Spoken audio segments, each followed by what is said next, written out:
Vampire Survivors, the 2022 hit game that took a lot of the same psychological tricks that gacha game use, and instead of stealing your money, it takes your time. And not only that, Vampire Survivors is in the process of something a lot worse, burying a historical genre of video games forever. Okay, maybe I'm being a little bit dramatic, but it is making browsing Steam very annoying. If you like Vampire Survivors like many people do, that's fine. I personally find this game kinda weird. It's designed to hook you into its honestly nothing burger gameplay that doesn't reward skill or knowledge at all, just wasted time. I highly recommend the Electric Underground video, What is Genuine Bullet Hell, if you want a deeper dive into the game's weird slot machine game design. Basically, Vampire Survivors is a slot machine made into a video game. At the end of the day, I may not find this game and its design productive, but whatever, anyone can enjoy what they like. Where I draw the line is when this game creates a sea of copycats trying to replicate its success. This isn't only a very annoying trend indie devs are taking, it also makes Steam a worse experience. You think you found an interesting game, then boom, the 3000th Vampire Survivors Club. And I'm not the only one.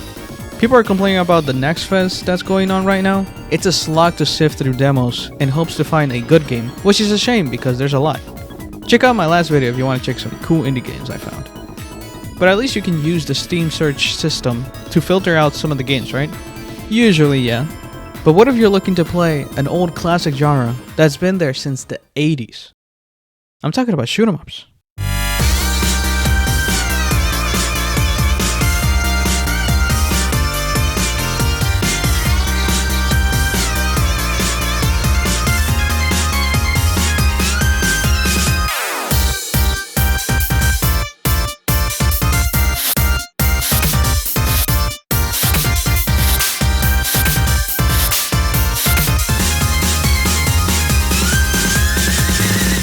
You may think the history of shoot 'em ups went something like this.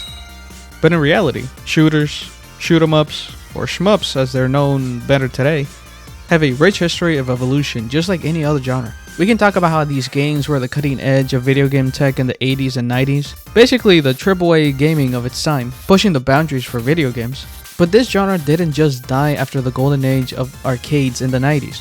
A lot of the best games in the genre were made in the 2000s and beyond. You have Cave, basically the From Software of shmups, pushing difficulty and artistry for the genre with games like Dodonpachi Dai-Ou-Jou in 2002, Kitsui in 2003, and Mushihime-sama Futari in 2006. This isn't even half of what these guys made that decade. Jesus Christ. The 2010s brought a new wave of indie shmups made by fans and veterans of the genre, like Zero Ranger, one of the biggest indie hits of the decade, Crimson Clover, a game made by ex-Cave developers, Gunvein, worked by a super player, Boghog. That's like if Mario 64 speedrunner's Green Suigi made his own 3D platformer. Insane. 16 Star is dead. 16 Star is fucking dead! Oh my god! And yeah, we haven't even talked about Touhou. There's so much rich history and lore to this single genre, which makes sense. It's been around longer than most. Maybe you haven't thought about these games in a while, but they've been lurking in the shadows, still alive and better than ever. But what does this have to do with Vampire Survivors? Because the game was labeled as a bullet hell. Is it a bullet hell? Well, you can argue that Vampire Survivors is a bullet hell. Look at it. It has a lot of bullets and enemies on screen, just like a shmup, right? No. It's less about how it looks and more about how they're used. Like Mark said, they're using bullet hell more like an aesthetic. Do you have to dodge anything or engage in any meaningful way with the gameplay outside of the first couple minutes of each run? Not really. People have even given this subgenre its own name, Bullet Heaven. Does it make sense? Not really, no. But people agree that it's not really a bullet hell game. So this single decision has flooded the shmup, bullet hell, shoot 'em up, and even arcade sections of Steam with Vampire Survivor clones. It's so bad that around 60% of the games featured in these sections are just Vampire clones.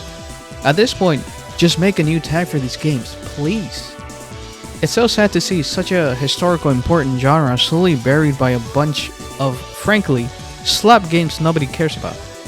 I hope justice can be found for my lovely shmups. They don't deserve to go out like this.